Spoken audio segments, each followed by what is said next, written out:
I would like to introduce. I just want to say thank you to those of you that click onto this video. My name is Michael Gibson, biblical poet. I just want to share God's love and His word one poem at a time. This poem is a letter that I'm reading to my country from one of the fellow citizens of this country.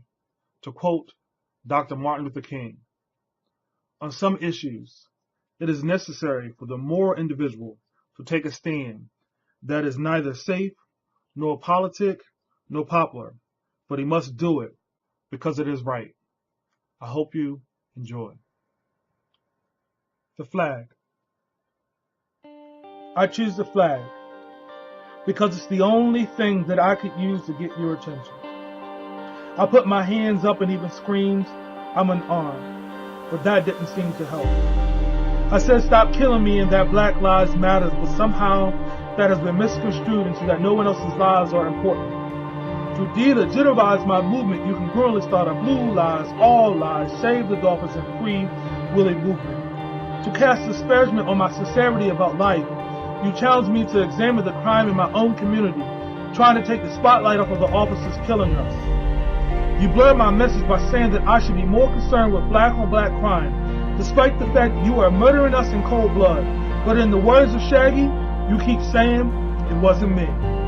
Even with the mound of audio and video evidence, dashboard cameras, body cameras, and cell phone cameras, you keep getting set free. Is my death sentence just the color of my skin, or the one drop of blood that resides in my veins? The way you feel about that flag is how I feel about my dad. He is supposed to honor, protect, and serve his family. But that proves to be quite difficult when his remains are spewed all over the concrete, or his last breath is choked right out of him.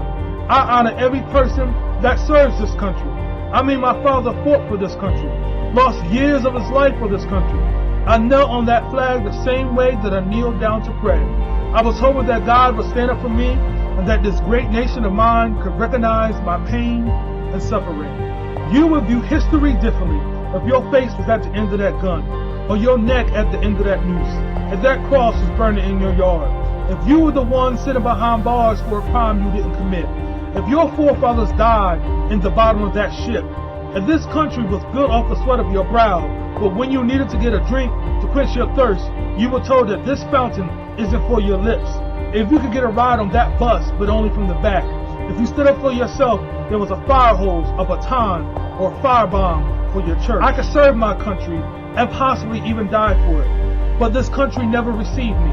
Despite the stripes that were earned on the front of that uniform, it is as if I was more safe on the lands of foreign shores than on the grounds of the land that I fought for. For we wrote a constitution that excluded me and needed to be amended. You have developed these social programs to keep me in bondage. In order for people to qualify, they cannot be a cohesive unit, but an island with more and more dependents. To keep the funds flowing to my account, then the child's father must become more and more distant.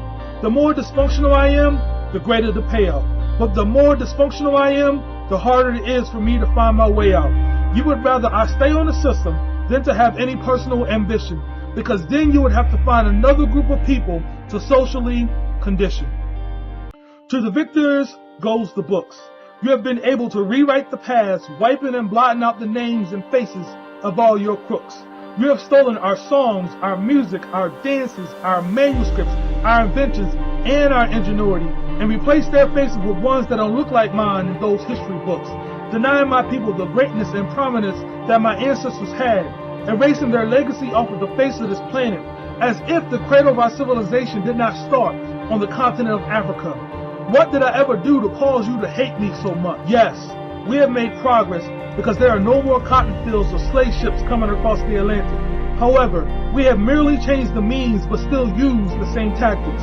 Separate the weak from the strong, emasculate our men, identify us in pre-K, label us in elementary, fail us in middle school, and then as a graduation present, you allow us the privilege to spend our most productive years in a $70,000 a year prison cell. Man, that is what I call big business. I know for some of you, we can only be seen as a basket of deplorables or a menace to society, When I walk in your presence, I am the source that causes all of your high anxiety. If you could see that expression on your face, if you actually could see how shook you look, it doesn't matter if I'm carrying a gun or reading a book, if I committed a crime or graduated, if I am incarcerated or the CEO, if I am wearing a sweatsuit or a shirt and tie. While I am stopped by the law, all they see is the color of my skin, and that could cost me my life. Healing begins with acknowledgement, and forgiveness starts when we get over our abandonment. Progress is made when we collectively make a commitment to seek to understand before we are understood. However, don't expect for me just to sit back and smile like nothing ever happened. It's hard for me to see that you care when you act like there wasn't anything ever there, as if the extermination of my people is a figment of my imagination. I know that I need to mature because most of you have never owned a slave or ever ran a plantation. The spirit of Antichrist has been having us at odds since this country's inception. The truth is a pill that can be difficult to swallow. So if you need help getting it down, get a drink of water. There is only one thing that I know that can erase the sins of our past, and it's called an altar. I am no longer down on one knee, but two. These feeble knees of mine can no longer stand under the mound of this pressure. The flag that is under me is no longer dry, but wet from all the years of tears I've been crying. You see, I'm not asking for a hand out, but a hand up. I'm hoping that my fellow citizens will stand up, fight with us, and fight against injustice. So I pledge allegiance to the flag of the United States of America and to the republic for which it stands, one nation, under God. Thanks be to God. He is always causing me to triumph. Despite of how hard you may try, you will never get me to deny him. I'm able to stand here today and to speak the truth in love because of the unalienable rights that were granted to me by him. I hope you can pick up what I'm putting down. I'm not saying that this is how everything is, but I'm trying to help you to get a glimpse of the world through my lens. Every person that ever stood up for me, it seems as though assassination was their destiny. Lincoln, Kennedy, Malcolm, and Martin, Rice, Powell, and even Obama. If you didn't kill them naturally, then it was done politically. Any reasonable, intellectually thinking person should be able to comprehend why there was lost hope. Why, for some of us, it's difficult to cope. I stand strong on the Word of God. I had an excellent support system. I was raised with two parents. But what about the people that come from single parents? What about the child whose father is entangled in the system, or those fathers that are no longer here in existence? I'm not making excuses, just pointing out reality. This world is hard enough to navigate on its own, and it's even more difficult when your father is gone. I'm not trying to be part of the problem, but I want to become part of the solution. The great thing about mankind is the word evolution. We will get past our differences if we both willingly become active participants. So you may say, how do I have the audacity to kneel on the flag?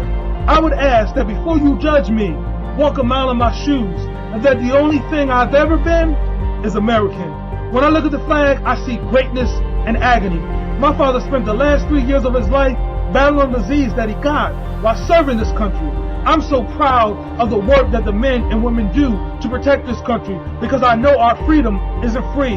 However, part of the reason that there is a chair empty at my dining room table is because of this country. This issue has gone on for far too long. There can never be any change without dialogue. How I see it, we all need to come to the table and take a seat, not criticizing, but recognizing that this country's future is at stake. Every time the life of a man ends, you are wiping out a generation. To end this problem, there only could be one resolution: light. Until we expose how we really feel versus how people think we should feel, there can never be any healing. Until we accept the fact that we all come with baggage and prejudgments, there will never be any significant advancement. Until we embrace the fact that we both are wounded and are in need of our Father's love. However, there is one difference. You still have yours, and mine is now gone. Two wrongs will never make a right. The light shineth in darkness, and the darkness comprehended it not. Darkness cannot drive out darkness. Only light can do that. Hate cannot drive out hate. Only love can do that. Don't curse the darkness, but light a candle and learn that my kneeling on the flag, God's love can handle. To all my God brothers, the whole world is waiting for the manifestation of the sons of God. A man who will stand for nothing will fall for anything. God brothers, man up. Biblical poet, out.